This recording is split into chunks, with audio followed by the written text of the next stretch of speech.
히브리서 11장 8절부터 12절까지 교독합니다. 히브리서 11장 8절. 믿음으로 아브라함은 부르심을 받았을 때에 순종하여 장래의 유업으로 받을 땅에 나아갈새 갈 바를 알지 못하고 나아갔으며, 믿음으로 그가 이방의 땅에 있는 것 같이 약속의 땅에 거류하여 동일한 약속을 유업으로 함께 받은 이삭 및 야곱과 더불어 장막에 거하였으니, 이는 그가 하나님이 계획하시고 지으실 터가 있는 성을 바랐음이라. 믿음으로 사라 자신도 나이가 많아 단산하였으나 잉태할 수 있는 힘을 얻었으니 이는 약속하신 이를 미쁘신 줄 알았으니라. 같이 봅니다. 이러므로 죽은 자와 같은 한 사람으로 말미암아 하늘의 허다한 별과 또 해변의 무수한 모래와 같이 많은 후손이 생육하였느니라. 아멘. 오늘 신앙유산 서약주의를 맞이해서 함께하는 더불어 신앙, 이런 제목으로 함께 은혜를 나누기를 원합니다. 바른 신앙을 정립하고 하나님의 전략을 따라 믿음의 유산을 후대에게 전하는 그런 계기가 되는 주일이 되기를 원합니다. 아브라함의 경우를 보면 아브라함은 신앙의 출발 자체가 바르게 되었어요. 신앙을 바르게 출발할 수 있는 하나님을 만나는 것 중요합니다. 어떤 사람은 신앙을 그냥 제멋대로 신앙을 출발하는 사람이 있어요. 그래서 시작부터 잘못돼가지고 첫 단추를 잘못 끼면 어떻게 되죠? 첫 단추를 잘못 끼면은 모든 옷이 다 삐뚤어지죠. 신앙의 첫 출발부터 하나님을 만나고 바르게 하시는 하나님을 경험했기 때문에 아브라함의 신앙의 출발은 아주 좋았습니다. 그런 것처럼 오늘 바른 신앙, 출발부터 바른 신앙, 지금까지 신앙생활 했는데 나도 좀 단추가 잘못 껴졌다, 그런 걸 좀 바꾸는 시간이 되었으면 좋겠고요. 신앙 여정을 통해서 항상 좋은 일만 있고 항상 기쁜 일만 있는 게 아니고 어려운 일도 있고 굳은 날도 있고 맑은 날도 있고, 세상 살다 보면 다 그러는 것처럼 신앙생활 하는 가운데서도 여정상 여러 가지 일들을 만납니다. 그런데 그 실패나 문제를 통해서도 하나님이 교정시켜주고 오히려 성장 성숙하는 계기가 되기도 합니다. 오늘 그런 하나님을 만나는 시간 되기를 바랍니다. 뿐만 아니라 이제 이 아브라함은 그 신앙을 후대에 전하는 사람이 되었어요. 그런데 그 후대에 전하는 사람이 되는 데는 하나님의 전략이 그 속에 숨어 있습니다. 오늘도 성경적인 하나님의 전략을 발견해서 우리도 아브라함처럼 신앙이 바르게 출발되는 은혜를 입고 역경과 문제 속에서도 오히려 교정되고 변화되고 성장 성숙해지고 더 온전해지며, 그리고 마침내는 아름다운 신앙, 바른 신앙을 후대에게 전수하는 성경적 전략이 우리 속에 나타나고 경험되어지고 그것을 누구에든지 말할 수 있고, 그렇게 계속해서 이런 일이 확산되는 그런 축복의 역사가 일어나기를 원합니다. 우리가 이런 것을 원하는 마음으로 신앙유산 서약주의를 지키는 거예요. 그 원한다고 다 되느냐? 그런데 여러분, 소원하고 기도하는 것과 그냥 별 생각이 없는 것과는 비슷해 보여도, 당장은 비슷해 보여도 어마어마한 차이가 납니다. 특히 신앙적인 측면에서 하나님께서 우리가 하나님께 원하고 구하는 것을 하나님이 들으신다는 걸 생각하면 이거는 엄청난 차이가 있는 거예요. 그래서 여기 에베소서 3장 20절 21절을 한번 같이 읽어보겠습니다. 우리 가운데서 역사하시는 능력대로 우리가 구하거나 생각하는 모든 것에 더 넘치도록 능히 하실 이에게 교회 안에서와 그리스도 예수 안에서 영광이 대대로 영원 무궁하기를 원하노라. 아멘. 하나님이 능력대로 역사하시는데 우리가 구하거나 생각하는 이 모든 것에 더 넘치도록 주기를 원하시는 하나님이십니다. 그래서 신앙의 출발이 바르게 되어야 되는데 하나님께서 아브라함을 부르십니다. 아브라함이 부름을 받았을 때 그 부르심에 순종해서 나아갔어요. 하나님이 부르시는 부르심은 해도 되고 안 해도 되는 부르심이 아니라 하나님의 부르심은 절대 명령입니다. 하나님은 창조주, 우리 인간은 피조물. 하나님은 온 세상의 주인, 우리는 그에게 속한 피조물. 그래서 하나님이 명령하시면 절대 명령인 줄 알고 응해야 돼요. 학생들이 공부할 때도 선택 과목이 있고 필수 과목이 있는데, 선택 과목은 선택할 수도 있고 내가 좋아하는 대로 이걸 선택하고 저걸 선택해도 좋습니다. 그러나 필수 과목은 그걸 이수하지 않으면 졸업이 안 돼요. 하나님의 부르심은 선택 과목이 아니고 필수 과목과 같은 것입니다. 절대 명령이고 절대로 받들어야 될 일이고, 이것은 그냥 내 입맛에 맞으면 좋고 내 입맛에 안 맞으면 그만두고 할 일이 아닌 것입니다. 여러분, 사람이 숨을 쉬고 안 쉬고를 선택할 수 있습니까? 나 오늘은 좀 기분이 껄껄하니까 꿀꿀하니까 나 숨 안 쉴래. 그러면 어떻게 돼요? 바로 죽는 거예요. 네. 생명이 있는 사람은 숨을 쉬어야 돼요. 모든 영혼은 하나님의 명령을 받아야 되는데, 하나님의 명령은 특별히 어떤 명령이냐? 구원의 명령을 주시는 거예요. 아브라함을 부르신다는 것은 아브라함을 구원하기 위해서 부르신 것입니다. 사람들은 신앙생활 한다 할 때 진짜 중요한 것, 하나님이 주고 싶은 것을 안 붙들고 사소한 걸 붙들어요. 철없는 어린 아이들은 뭐 10,000원짜리 50,000원짜리는 잘 모르니까 그냥 뭐 몇천 원짜리 과자를 더 붙들지요. 그러나 철이 들고 보면 이게 가치를 아니까 50,000원짜리가 자그만 종이에 불과한 것 같지만 여기에는 종합 선물 세트가 다 들어있다 알고 5만 원을 선택하는 아이가 되는 것이며, 자라나게 되면. 그러나 아기가 어렸을 때는 당장 새우깡을 선택하고 초콜릿 바를 하나 선택하고 그게 더 좋아 보이는 거죠. 하나님은 우리에게 모든 것을 다 주기를 원하십니다. 그런데 신앙을 출발하면서부터 나는 좀 걱정이나 좀 덜고 어디 몸 아픈 거, 머리 아픈 거나 조금 좀 덜해졌으면 좋겠고, 그냥 불면증이나 좀 없어졌으면 좋겠고, 혹은 사업이나 잘 됐으면 좋겠고, 혹은 소원이나 좀 성취됐으면 좋겠고, 좋은 배우자나 만났으면 좋겠고, 이런 식으로 일부분을 자꾸 붙잡으려고 그래요. 그런데 하나님은 전부를 다 주기를 원하세요. 하나님이 주신 구원을 받으면, 이 구원의 믿음을 가지면 그 안에 모든 것이 다 들어있는데 그게 잘 안 보이는 거예요. 이스라엘 백성들이 하나님을 신앙한다고 하면서도 예레미야가 보니까 전체를 붙들지 않는 거예요. 하나님을 믿는 믿음을 붙들면 모든 게 다 있는데 엉뚱한 걸 붙들어요. 얼마나 마음이 안타까운지 예레미야 선지자는 이렇게 말했어요. 내 백성이 두 가지 악을 행하였나니 곧 그들이 생수의 근원되는 나를 버린 것과 스스로 웅덩이를 판 것인데, 그것은 그 물을 가두지 못할 터진 웅덩이들이니라. 웅덩이들을 많이 팠는데 거기다 물을 부어놓으면 물이 도로 빠지고 하나도 물이 가두어지지 않아요.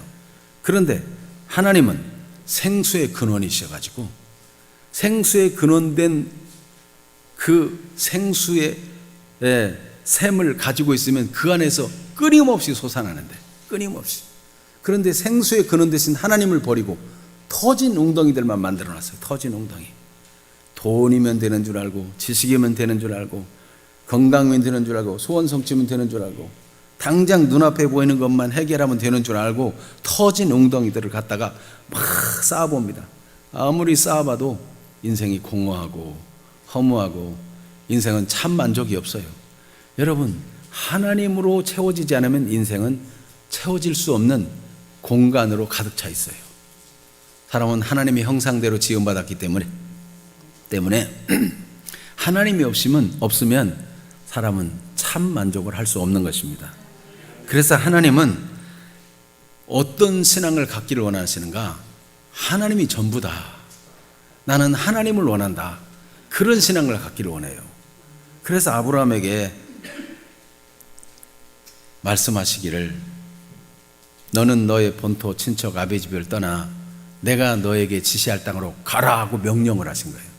그랬더니 아브라함은 그 명령을 절대 명령으로 받들어 가지고 75세, 아니 하나님이 나타나려면 일찍 나타나시지 75세 이제 무슨 자식을 주고 땅을 주겠다고 합니까? 땅이라고 하면 저 갈대 우르가 훨씬 더 관계 시설도 됐고 문화적으로 발전했고 하란까지 아버지와 함께 와 살았지만 하란도 훨씬 훌륭한 도시인데 뭐 그런 저기 가나안 땅, 저 산골 동네로 가라는 것은 무슨 말입니까? 이건 저울질에 보면 훨씬 못 미치는 형편없는 것처럼 보여요. 그런데 하나님은 사람 보기에는 얼른 좋아 보이지 않아도 하나님 자신을 주시고 그 인생을 죄에서 해방시켜 주시고 저주와 운명에서 벗어나게 하시고 참된 하나님을 만나 살 길을 열어주시려고 하나님이 아브라함을 부른 것입니다. 그래서 아브라함은 하나님의 명령을 절대 명령으로 받고 여호와의 말씀을 따라갔다 그랬어요. 여러분, 우리가 후손들에게 신앙을 유산으로 물려주기를 원한다면 아브라함처럼 말씀을 따라가는 신앙, 말씀 유산을 물려주면 좋을 거라고 생각합니다. 그러려면 내 자신이 하나님의 명령, 하나님의 말씀을 절대적 명령으로 절대 받들고 순종해야 될 말씀으로 받는 이런 자세가 먼저 필요한 것입니다. 그렇게 할 때 내가 경험한 말씀, 내가 경험한 하나님을 후손에게도 물려줄 수 있고 다른 사람에게도 전해줄 수가 있는 거예요. 그런데 간혹 사람들이 교회에 나와가지고 그냥 종교 행사나 하는 걸로 만족하고 나 오늘 교회 갔다 왔다. 그럼 내 마음이 편하다. 그게 뭐입니까 그게? 그렇게 해서 죽으면 지옥 떨어지면 그게 무슨 의미가 있어요? 아니, 스스로 만족하는데 하나님의 만족을 알지 못해. 스스로 나 이제 편하게 생각하자. 그런데 하나님의 진정한 평안을 몰라요. 그럼 그게 무슨 신앙생활입니까? 그래서 여러분, 신앙생활을 하나님의 절대 명령으로 받고 하나님이 주시는 은혜를 받으려고 해야지 내가 만들어낸 은혜, 내가 만들어낸 복 이런 거를 가지고 자기 나름대로 하나님을 섬기려고 하면 첫 단추가 잘못 끼어진 거예요.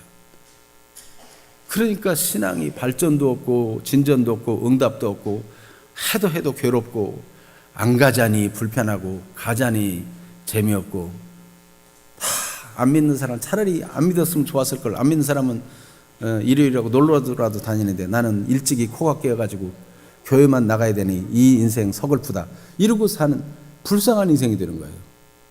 여러분, 하나님을 참으로 만나는 하나님의 절대 명령을 따라 하나님을 만나는 은혜가 있게 되기를 축복합니다. 절대 절망에서 절대 희망을 발견할 수 있는 거예요. 아브라함은 75세의 부름을 받아 거의 절망적이에요. 더 이상 자녀를 낳을 수 없다고 생각한 거예요. 75세, 남자 나이 75세, 아내 나이는 10살 차이 65세. 무슨 아기를 낳을 수 있겠어요? 그런데 그 절대 절망의 자리에서 하나님이 부르셨어요. 하나님은 때때로 더 큰 걸 주기 위해서 아직 믿음이 약하고 잘 모르니까 작은 것을 끼워주면서 이렇게 오라고 하십니다. 아브라함에게는 그게 아들이 없는 아브라함에게는 아들을 준다는 거였어요. 아들을 준다는 거. 그러나 하나님은 아들만 주는 것이 아니라 모든 걸 다 주기를 원해서 아들도 주겠다라고 하고 부르신 겁니다. 여러분, 예수 믿으면 복받고 건강하고 또 성공하고 소원 성취하고 그런 건요, 아브라함에게 아들을 주시겠다는 것처럼 일부분에 불과해요. 하나님이 주시는 모든 은혜를 받는 사람들이 되기를 바랍니다. 하나님의 모든 은혜는 영혼 구원에 있어요. 죄에서의 해방에 있어요. 하나님의 부르심을 따라가면 그런 은혜를 발견하게 됩니다. 신앙의 출발, 그는 하나님을 믿는데 전적으로 신뢰하는 믿음으로 출발했어요. 여러분, 처음 신앙생활 하면서부터 내가 전적으로 하나님을 믿는다, 모든 일에 하나님 말씀을 믿는다, 이렇게 출발하면 좋으련만은 내가 교회는 나가도 헌금은 내 마음대로 한다, 내 형편대로 한다, 내가 교회는 나와도 매주 출석할 수는 없다. 내 형편이 있으니까. 다른 날은 탁 재단을 해가지고, 어떤 사람이 낚시를 해서 고기를 잡았는데 큰 고기를 잡으면 이렇게 재보고는 내버리더래요. 그래서 한 사람이 궁금해가지고, 아니 훨씬 더 큰 고기는 버리고 왜 작은 고기는 담습니까? 그랬더니 우리 집에 그릇이, 요리할 그릇이 이보다 큰 거는 안 된다는 거예요. 큰 거는 다 버리고 작은 것만 요리할 수 있는 그릇을 키우면 되지. 요리하는 방법을 좀 바꾸든지 잘라서 요리를 하든지. 여러분, 하나님은 모든 걸 다 주시고 하나님의 말씀에는 어마어마한 은총이 담겨 있는데 그걸 스스로 잘라내, 스스로 재단해가지고 자기가 믿고 싶은 만큼만 믿어. 그러니까 하나님의 그 온전한 분량을, 그 온전한 은혜를 경험하지 못하고 늘 허덕이는 거예요. 얕은 물가에서 늘 이렇게 물장구나 치고 있어요. 은혜의 깊은 바다가 기다리고 있는데 저 은혜의 큰 바다를 향해 나아가 보지 못한 채 늘 얕은 물가에서만 두려워 떨면서 저기 가면 빠져 죽을 줄 알고. 하나님께서는 하나님을 전적으로 신뢰하는 자에게 은혜를 주십니다. 그래서 아브라함은 오늘 말씀에 보니까 어떻게 했대요? 8절 말씀 같이 읽어봅니다. 믿음으로 아브라함은 부르심을 받았을 때 순종하여 장래 유업으로 받을 땅에 나아갈새 갈 바를 알지 못하고 나아갔으며. 어디로 갈지도 알지 못하는데 하나님이 가라 그러니까 출발을 한 거예요. 하나님이 지시할 땅, 창세기 12장에서는 이 같은 내용을 내가 너에게 지시할 땅으로 가라, 한 번에 다 보여주지 않고 가는 대로 조금씩 지시해서 보이겠다는 거예요. 왜 그럴까요? 여러분, 하나님께서는 지혜로운 분입니다. 한꺼번에 다 보여주면 미리 질려갖고 못 갈 수도 있어요. 그런데 가는 만큼 깨닫고 또 더 나아가면 더 알고 그렇게 하면서 끝까지 갈 수 있기 때문에 하나님은 하나님을 신뢰함으로 출발하게 하는 것, 이게 신앙의 출발인 것입니다. 그래서 모든 걸 다 알면 잘 믿을 것 같아도 그렇잖아요. 어떤 사람은 하나님을 좀 보여주라 그러면 잘 믿겠다. 여러분, 하나님보다 더 작은 것 보여줘도 안 믿는데 크신 하나님 직접 보게 되면 그냥 죽습니다. 하나님께서는 전적으로 신뢰하며 따르는 사람이 되기를 원하십니다. 그래서 아브라함이 창세기 12장 5절에 보면 그의 아내 사레와 조카 롯과 하란에서 모은 모든 소유와 얻은 사람들을 이끌고 가나안 땅으로 가려고 떠나서 마침내 가나안 땅에 들어갔더라. 가려고 떠나서 계속 가고 그래서 목적지인 그 땅까지 마침내 도착했더라. 여러분, 신앙생활을 계속 하나님 말씀을 따라가려고 말씀하는 지점까지 또 가고 또 순종해서 가고, 그래서 마침내 영원한 천성까지 이룰 수 있는 승리하는 사람들이 다 되시기를 축복합니다. 그래서 우리는 전적인 신뢰가 필요한 것이지 자꾸 내 중심으로 내 뜻대로 하는 이 한계를 벗어날 줄 알아야 돼요. 우물 안에 개구리라잖아요. 개구리가 우물 안에 있을 때는 우물의 그 간격으로 보이는 하늘만 그게 하늘인 줄 알아요. 우물에서 벗어나오면 세상이 얼마나 넓은데. 여러분, 내 뜻에 갇혀 있는 것은 안타까운 것입니다. 하나님의 뜻은 온전한 분량, 위대한 분량까지 알게 해주시도록 우리를 인도하시는 것입니다. 그래서 예수님께서도 십자가 지는 고난은 육신적으로 생각할 때 너무나 큰 고통이었어요. 죄도 없는데 죄인처럼 강도처럼 벌거벗긴 채로 사람들에게 부끄럽게 매어 십자가에 달리고 그 고통을 얼마나 끔찍해요. 그러나 이것이 하나님의 뜻이라는 것을 기도하면서 또 그것을 위해서 왔다는 사실을 분명히 하면서 그는 자기의 뜻을 버리고 하나님 아버지의 원대로 되기를 원했습니다. 그래서 누가복음 22장 42절에 이르시되 아버지여 만일 아버지의 뜻이거든 이 잔을 내게서 옮기시옵소서. 그러나 내 원대로 마시옵고 아버지의 원대로 되기를 원하나이다. 이게 예수님의 일생을 통해서 항상 하는 기도였고 예수님의 중심이었어요. 내 원대로 마옵시고 아버지의 원대로 되기 원합니다. 내 뜻대로 하지 마시고 아버지의 뜻대로 되기 원합니다. 왜냐하면 하나님은 전능하시고 하나님은 모든 것을 아시고 하나님께는 그 뜻이 완전하기 때문에 하나님을 전적으로 신뢰한 것이죠. 그래서 예수님께서도 이렇게 말씀했습니다. 마태복음 7장 21절. 마태복음 7장 21절. 같이 읽어볼까요? 나더러 주여 주여 하는 자마다 다 천국에 들어갈 것이 아니요 다만 하늘에 계신 내 아버지의 뜻대로 행하는 자라야 들어가리라. 세상의 사람들은 다 주여 주여 막 주여 하고 주님을 부르고 교회 와서 예배도 드리고 개인적으로 기도도 하고 뭐 주의 말씀을 듣고 주의 이름으로 기적도 행하고 표적도 보고 뭐 봉사도 하고 전도도 하고 찬송도 하고 주여 주여. 그런데 자기 뜻이 다 돌멩이처럼 가로막고 있는 사람은 하나님의 나라에 들어가지 못한다는 거예요. 어디서 걸려져도 다 걸려지는 게 되겠는 거예요. 어디서 걸려지더라도. 세상에 살면서 별의별 일이 다 있는데 자그만 일에도 시험 들고 조금 큰 일에서도 시험 들고 다 걸려져요. 천국에 못 들어가고. 자기 뜻, 자기 주장이 강한 사람은 결국은 하나님의 뜻을 따라 전적으로 신뢰하지 못하면 어디서 걸려 넘어져도 다 넘어져요. 심지어 어떤 사람은 걸려 넘어질 준비를 하고 있는 사람이 있어요. 그러면 나 시험 들 거야. 네. 절대로 그런 생각하지 말고 하늘에 계신 내 아버지의 뜻대로 고난이라도 역경이라도 수고라도 하나님이 원하신다면 하나님이 기뻐하신다면 그 길을 갈 수 있는 전적 신뢰. 바로 아브라함은 하나님이 부르시는 땅을 갈 때 갈 바도 알지 못하는데 그냥 하나님만 믿고 따라간 거예요. 거기에 하나님의 보호하심이 있고 은총이 있게 된 것입니다. 그렇게 해서 가나안 땅에 도착했을 때 하나님이 목적한 그 땅에 도착했을 때 창세기 12장 7절에 보면 아브라함에게 나타나서 내가 이 땅을 내 자손에게 주리라 그랬어요. 그랬더니 아브라함이 자기에게 나타나신 여호와께 그가 그곳에서 제단을 쌓았다라고 창세기 12장 7절은 말씀하고 있어요.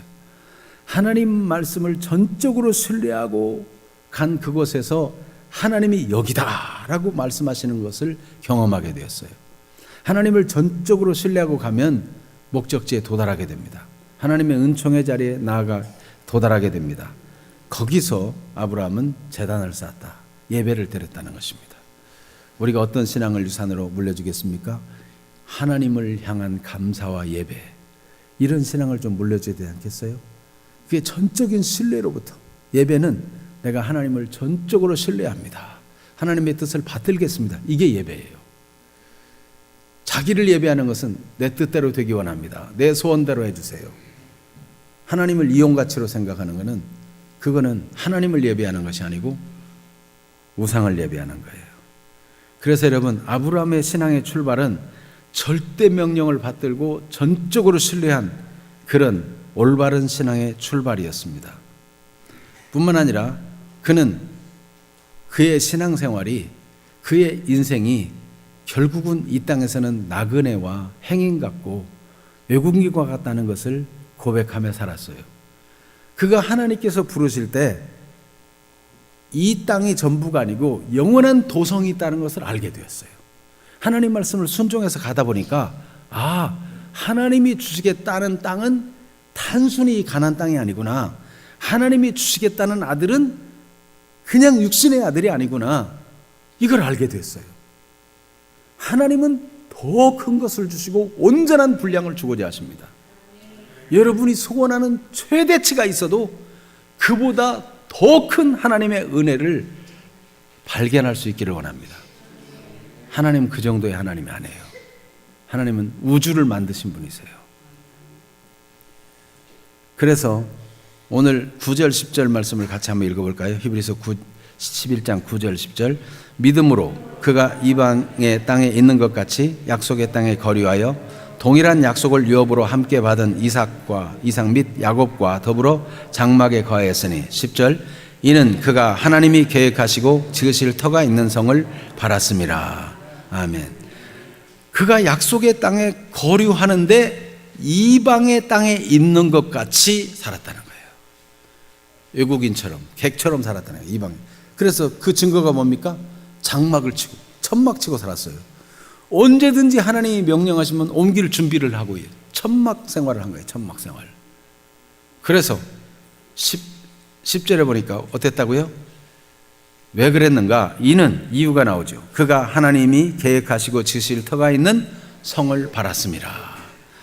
그러므로 여러분 신앙의 출발, 이 땅에서 복받고 성공하고 성취하고 잘되고 그게 전부인 줄 알고 살면은 세상 다른 종교와 무슨 다를 바가 있겠습니까?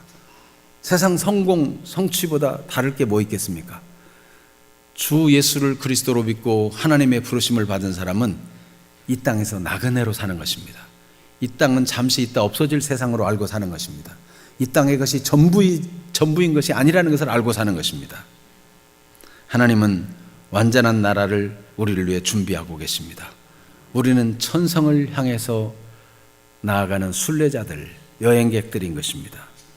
그래서 베드로전서 2장 11절 말씀을 읽어볼까요? 사랑하는 자들아 거류민과 나그네 같은 너희를 권하노니 영혼을 거슬러 싸우는 육체의 정욕을 제어하라.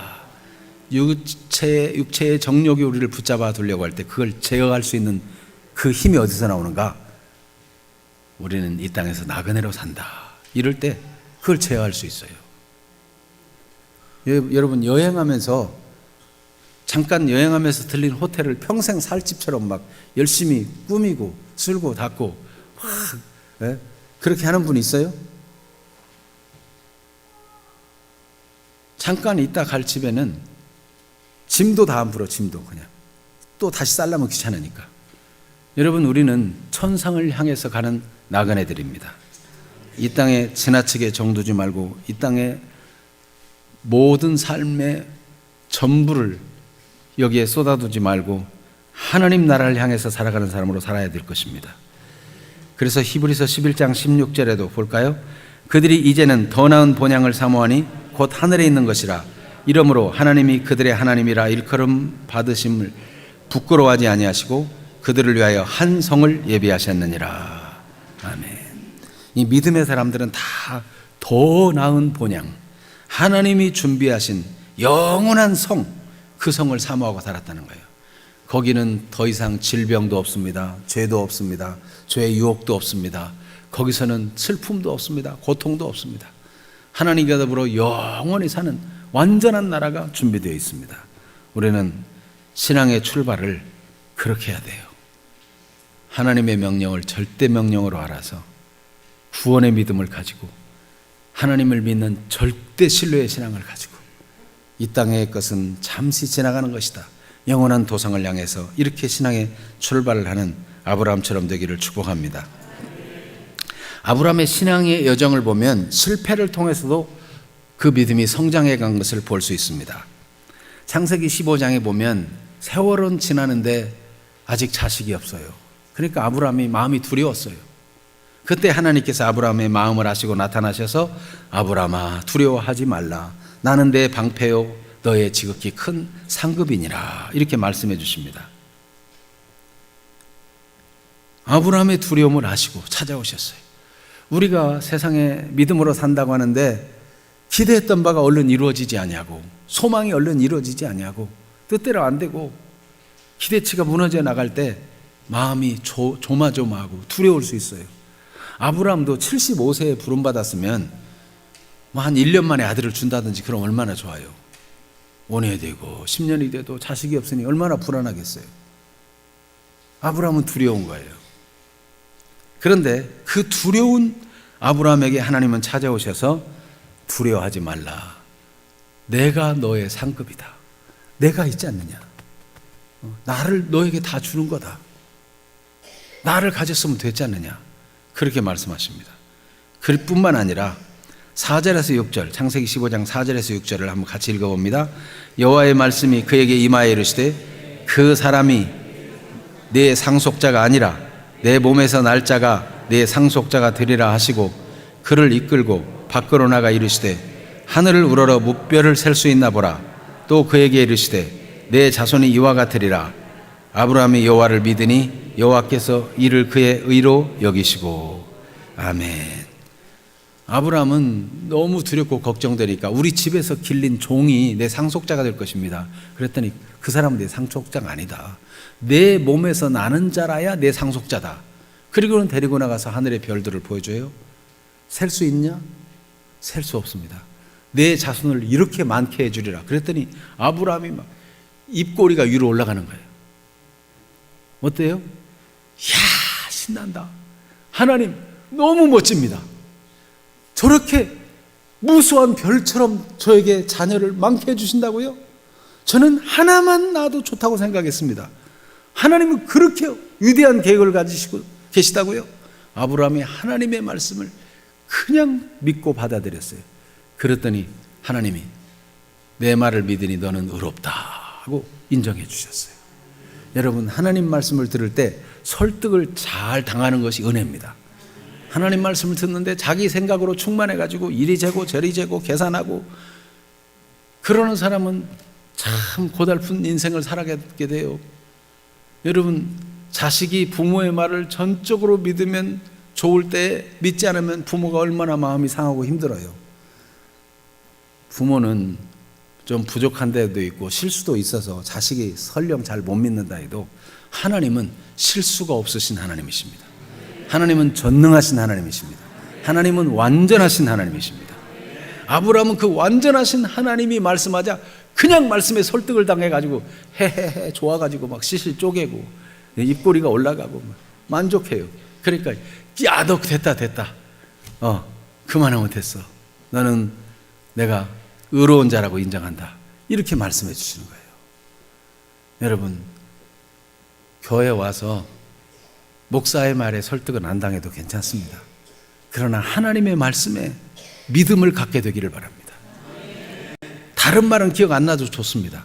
하나님의 말씀에 설득을 당해가지고 말씀 때문에 기뻐하고 말씀 때문에 감사하고 하나님 말씀 때문에 힘을 얻는 그런 사람들이 되기를 축복합니다.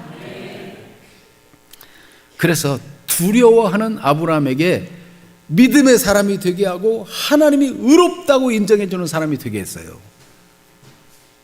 그러니 두려움을 갖게 된 실패가 오히려 복이 되었습니다.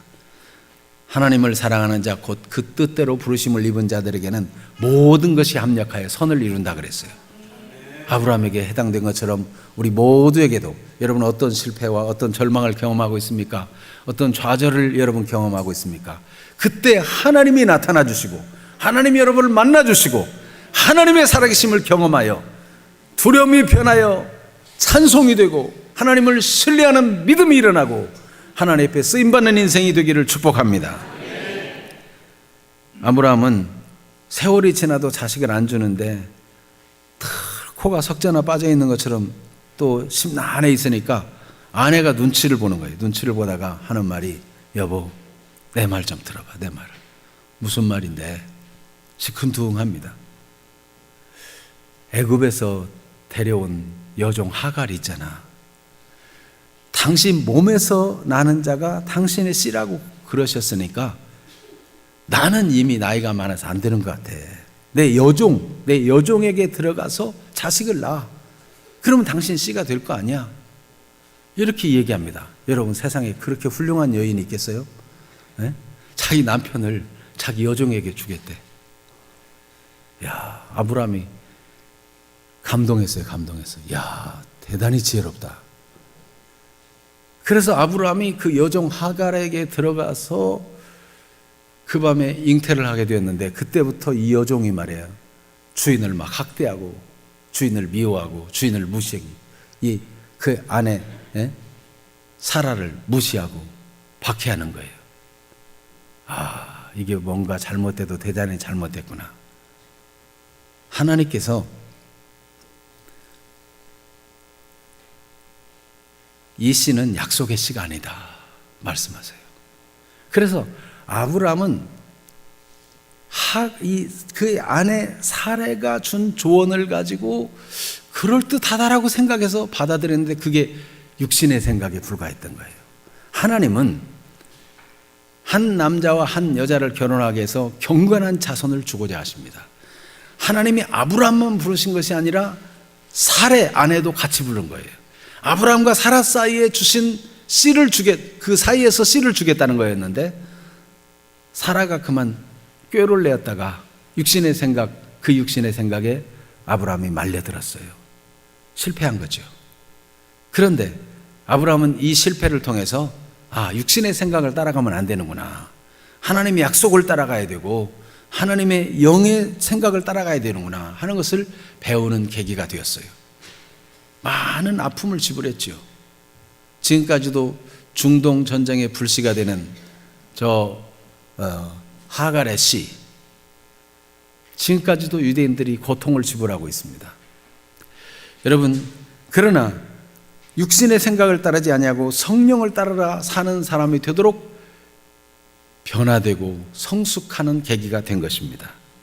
하나님은 우리가 잘못 선택해서 잘못한 그걸 통해서라도 이것은 잘못이구나, 자꾸 육신의 생각을 따라서 인간적인 생각을 따라서 그렇게 갈 일이 아니구나, 하나님 말씀 따르고 하나님의 영의 감동을 받아 가야 되는구나, 하나님께 순종하며 가야 되는구나 하는 것을 깨닫게 하는 계기가 되게 하시는 것입니다.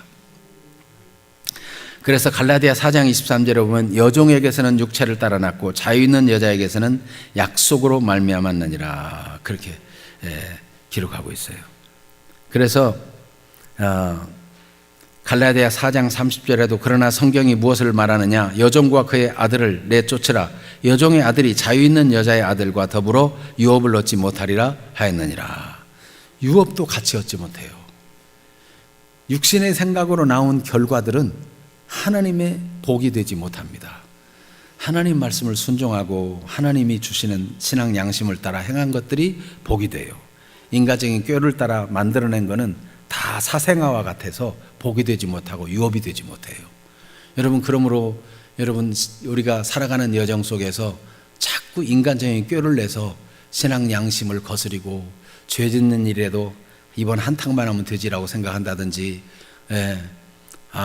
아무도 안 보니까라든지 하면서 여러분 죄된 방법으로 일을 성취하지 말기를 바랍니다.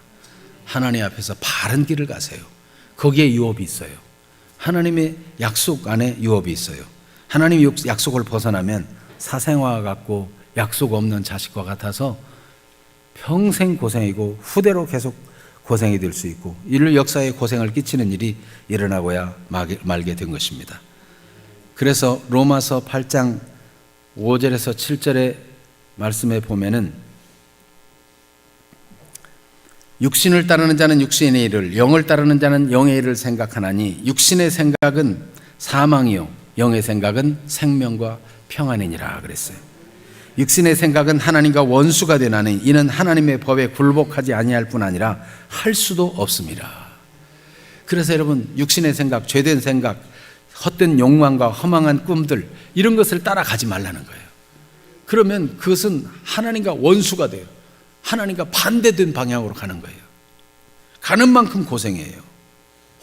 아브라함은 그걸 통해서 육신의 생각을 따르는 것이 얼마나 허망한 일인가, 성령의 생각을 따르고 하나님의 말씀을 따라야 된다는 것을 배우는 계기가 되었습니다. 우리가 창세기 21장까지 보면 그런 내용들이 많이 나옵니다. 아브라함은 부지중에 나그네를 대접하다가 천사를 대접하게 되었어요. 이 섬김의 복을 경험하게 되었어요. 그는 소돔 고모라가 멸망되는 이야기를 이 천사들로부터 듣고 소돔 고모라에 대해서 간절히 도구하며 기도하는 이 기도의 비밀을 발견하게 됐어요. 이런 삶의 과정에서 아브라함은 신앙의 유산들을 자꾸만 만들어가는 거예요. 하나님의 은총으로. 하나님이 보기에 아브라함이 생각이 잘 안 바뀌는 걸 봤어요. 그래서 아브라함아, 내 이름을 내가 바꾸겠다. 앞으로는 아브라함이라 하지 말고 아브라함이라고 해라. 너는 열국의 아버지다. 이렇게 열국을 낳는 아버지다. 이름을 바꿔줬어요. 사레도 사레라 하지 말고 사라라고 하라 해가지고 아주 하나님께서 아브라함과 사라를 통해서 어마어마한 복을 줄 것을 그 이름을 바꿔주는 걸 통해서 생각을 바꾸고 삶의 자세를 바꾸게 만들었어요. 그래서 누구든지 그리스도 안에 있으면 새로운 피조물이라 이전 것은 지나갔으니 보라 새 것이 되었도다. 하나님은 우리에게 예수 그리스도를 믿는 우리에게 새로운 존재가 되었다라고 말씀하고 있는 거예요. 새 이름을 가지고 사는 존재다. 그래서 바울 사도는 이제는 내 안에서 내가 사는 것이 아니요 내 안에서 그리스도께서 사신다. 이제는 내 뜻대로 하는 것이 아니고 하나님의 뜻대로 하는 삶을 산다. 이런 선언을 하게 된 거예요. 예수님처럼. 여러분, 신앙의 여정의 실패와 우여곡절 속에서 오히려 하나님의 은총 가운데 좋은 신앙 유산들이 많이 발견되어지고 성장 성숙해지는 그런 은혜가 있게 되기를 축복합니다. 자, 이 같은 은혜가 있었을지라도 하나님이 주신 성경적인 놀라운 전략은 이 자기가 경험한 신앙, 자기가 경험하고 성숙하게 된 이 비밀들을 후손에게 물려주지 못하면 단절되는 거예요. 그런데 하나님이 그 전략을 주셨어요. 오늘 이 전략을 붙들길 바랍니다. 여기서부터 오늘 진짜 설교가 시작되는 거예요. 이제 끝날 줄 알았더니 이제 시작된다고 하니까 너무 한심하죠? 네. 여러분, 하나님을 주목하시기를 바랍니다. 더불어 신앙으로 살아가는 거예요. 아브라함은 그렇게 많은 복을 다 받았는데 그 복을 단절시키고 끊어지면은 어떻게 되겠어요? 그 후손들은 어떻게 돼요? 안 되잖아요. 여러분, 여러분이 가진 노하우, 여러분이 가진 어떤 비밀들 이런 것들이 자녀들이 실패하지 않도록 잘 지혜를 전수해 줄 수 있다면 얼마나 좋은 일이겠어요. 아브라함은 하나님의 전략을 따라서 그렇게 했습니다. 그것이 무엇인가? 더불어 함께하는 신앙입니다. 온전한 구원은 함께함으로 이루어집니다. 이게 하나님의 전략이에요. 하나님께서 이 땅에 하나님 말씀을 막 내려줬어요. 하나님께서 시내산에서 직접 말씀도 해주고 심지어 막 돌비에다가 불로 팍 새겨가지고 모세에게 전해주기도 하고. 그런데 하나님의 말씀이 사람들의 삶과 너무 먼 거예요. 그러자 하나님이 어떻게 하셨는가? 진짜 좋은 전략, 영원히 가치 있고 완전한 전략을 주셨는데 하나님이 직접 이 땅에 사람이 되어서 찾아오신 것입니다. 그분이 바로 예수 그리스도입니다. 그래서 마태복음 1장 23절 보라 처녀가 잉태하여 아들을 낳을 것이요 그 이름은 임마누엘이라 하리라 하셨으니 이를 번역한즉 하나님이 우리와 함께 계시다 함이라. 예수님이 처녀 몸에 잉태하신 이 사실은 하나님이 우리와 함께 하기 위해서 인류 역사 속에 들어온 것이며 우리가 사는 이 땅, 이 지구 위에 찾아오신 것입니다. 함께 할 때 진정한 변화가 나타나는 거예요. 진정한 성취가 이루어질 수 있는 거예요. 그래서 요한계시록 21장 3절에도 보면 영원한 그 하나님 나라도 하나님이 함께하는 것, 그게 하나님의 나라예요. 광야의 이스라엘 백성들이 그 광야길을 걸으면서 하나님이 약속한 땅을 소망하며 갈 수 있었던 것은 하나님이 텐트를 치고 그들과 함께 계셨어요. 성막. 그래서 그 성막에서 구름이 올라서 진행하면 따라가고 멈추면 멈추고. 그래서 이스라엘 백성들은 성막 위에 구름을 보면서 언제나 하나님이 우리와 함께 계시다, 이걸 인식하며 살았어요. 그런데 천국이 바로 그와 같다는 거예요. 요한계시록 21장 3절을 같이 읽어봅니다. 내가 들으니 보좌에서 큰 음성이 나서 이르되 보라 하나님의 장막이 사람들과 함께 있음에 하나님이 그들과 함께 계시리니 그들은 하나님의 백성이 되고 하나님은 친히 그들과 함께 계셔서. 천국은 하나님이 함께 계시는 곳이에요. 하나님이 함께 계시니까 죄도 가까이 할 수 없고 저주도 가까이 할 수 없고 사탄 마귀도 가까이 할 수 없고 질병도 고통도 가까이 할 수 없어요. 완전하신 하나님, 빛이신 하나님이 함께 계셔가지고 완전한 보호와 은총을 누리게 되는 그 하나님의 나라가 이루어지는 것입니다. 그래서 아브라함도 후대에게 어떻게 하나님의 이 받은 복을, 이 영적 비밀들을 전수해 주나, 어떻게 했어요? 함께하는 이 전략을 가진 것입니다. 그래서 9절 말씀 같이 읽어봅니다. 9절 히브리서 11장 9절 시작. 믿음으로 그가 이방의 땅에 있는 것 같이 육체의 땅에 거류하여 약속의 땅에 거류하여 동일한 약속을 유업으로 함께 받은 이삭 및 야곱과 더불어 장막에 거하였으니. 아브라함은 그 아들 이삭과 손자 야곱과 더불어 장막에 거했다는 거예요. 더불어. 창세기 25장에 보면 아브라함은 175세까지 살았는데 그 아들 이삭을 100세에 낳았습니다. 하나님 약속한 대로 100세에 주셨어요. 그리고 그 아들 이삭은 60세에 야곱과 에서를 낳았어요. 그러니까 아브라함은 160세 때 야곱과 에서가 태어난 거예요. 그래서 15년 동안 아브라함은 이삭과 야곱과 더불어 장막에 거하면서 하나님이 주시는 신앙의 경험들, 처음부터 바르게 출발하도록 인도받은 그 하나님 절대신앙, 명령으로 받는 신앙, 전적으로 신뢰하는 신앙, 그 경험들을 얘기해주고 그 하나님에 대해서 얘기했어요. 아브라함은 이 땅에서는 나그네로 사는 것이다, 장막 생활을 하면서 그걸 보여주고 삶으로 증거했어요. 뿐만 아니라 그가 이름을 바꿔주는 것에 대해서도 얘기했어요. 나중에 하나님께서 야곱의 이름을 어떻게 해줘요? 바꿔줘요. 이스라엘이라 하리라. 그래서 야곱도 이름이 바뀌어진 대로 비전을 갖게 되고 하나님의 역사를 이루는 사람이 됩니다. 야곱은 아브라함에게서부터 독자, 내 사랑하는 독자 이삭을 번제로 바치라는 그 고백을 아브라함으로부터 들은 거예요. 그때 하나님이 주실 때는 언제고 또 아들을 불러 태워 주기라는 말은 무슨 말입니까? 이렇게 한가하지 않았어요. 하나님께 전적으로 헌신하는, 하나님께 그 아들을 바치는 순간을 맞이할 때 하나님이 그를 말리시고 하나님이 숨겨놓은 순양을 주셔서 대신하게 하셨어요. 이만하면 됐다 하고 받으신 거예요. 진짜 그 아들 이삭을 칼로 잡으려고 하는 그 순간에 하나님이 말리신 거예요. 마음을 받으신 거죠. 헌신의 신앙유산, 이런 걸 야곱이 장막에 거하면서 다 배웠어요. 에서는 뭐 했어요? 에서는 자기 좋아하는 대로. 에서 좋아하는 건 뭡니까? 사냥, 꿩도 잡고 또 토끼도 잡고 노루도 잡고 막 사냥하느라고 다느라 바빴어요. 그럼 막 건장한 사나이예요. 아주 대단해. 여기 어떻게 되겠어요? 왕자가 나와. 막 털도 많이 나와 있고 정말 남자다워.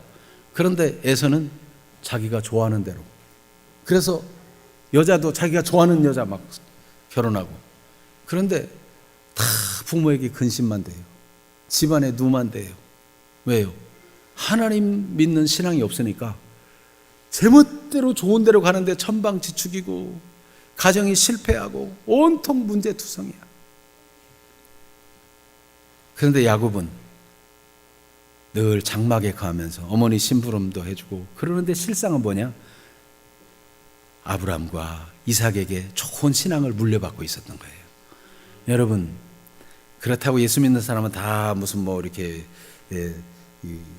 활달한 사람은 다 필요 없고 다 수줍은 사람만 있어야 된다, 그런 뜻이 아니에요.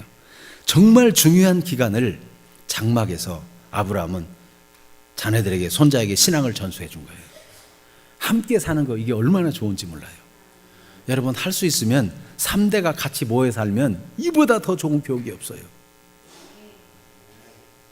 옛날 일이 얘기지, 어떻게 그렇게 할 수 있겠어, 그렇게 생각하죠. 여러분, 집에서 부모님을 모시는 자녀는 자기 자녀 교육은 저절로 돼. 여러분, 믿음으로 함께 살아가면서 하나님을 경험한 것들을 고백하고 말하고 가르치는 거예요. 더불어 살아가면서 삶으로 가르친 것만 남는 거예요. 입으로 많이 가르쳐도 기억이 안 나는데 부모의 삶을 통해서, 할머니 할아버지의 삶을 통해서, 할머니가 할아버지가 저렇게 하는 것은 정말 하나님이 계시니까 저렇게 하는 것이지, 그냥 보고 배우는 거죠. 우리 부모님이 저렇게 하는 것은 정말 하나님이 살아계시니까 저렇게 하는 것이지, 그 예배의 진지함, 이런 걸 다 배우는 거죠. 예배, 기도, 헌신, 실패를 통해서 오히려 성장, 성숙한 부분, 이런 고백들을 다 나누면서 배우는 거예요. 그래서 하나님의 온전한 구원은 이렇게 더불어 함께함으로부터 시작되었으며, 신앙의 성장과 성숙과 또 신앙 유산으로 물려지는 일도 더불어 살아가면서 전수된다고 하는 것입니다. 그래서 이 약속을 함께 받은 이삭과 야곱과 더불어 장막에 거했다 그랬는데, 이것은 몸만 거한 것이 아니고 단순히 육신적인 것만 말하는 게 아니에요. 그 육신의 몸으로 같이 있는 순간 영적인 축복들이 막 흘려 들어간 거예요. 여러분, 이렇게 교회 와서 한 자리에서 예배 드리는 게 얼마나 중요한지 몰라요. 어린 아이들도 이렇게 왔다 갔다 하는 것 같아도 이게 이 자리에 운행하시는 성령의 역사와 은혜 속에서 변화되는 거예요. 이게 여기 나와 있는 이 순간에 하나님이 성령으로 역사하고 계시는 겁니다.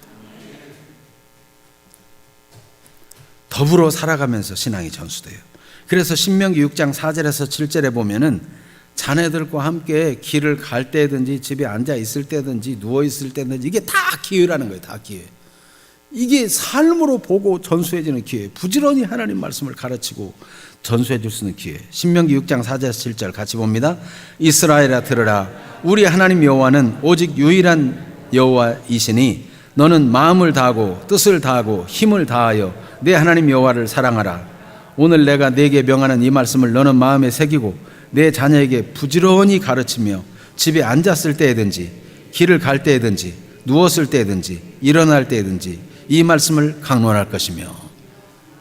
같이 뉴스를 보다가도 하나님의 말씀을 가지고 얘기할 수 있고, 길을 가면서도 얘기할 수 있고, 돈을 쓰고 경제생활하는 문제 가지고도 서로 이야기할 수 있고, 하나님 앞에서 어떤 자세로 살아야 될 것인가, 같이 더불어 신앙생활을 한다는 것, 더불어 함께하는 생활이라는 것, 이게 그만큼 중요한 것입니다. 이게 하나님의 전략이에요.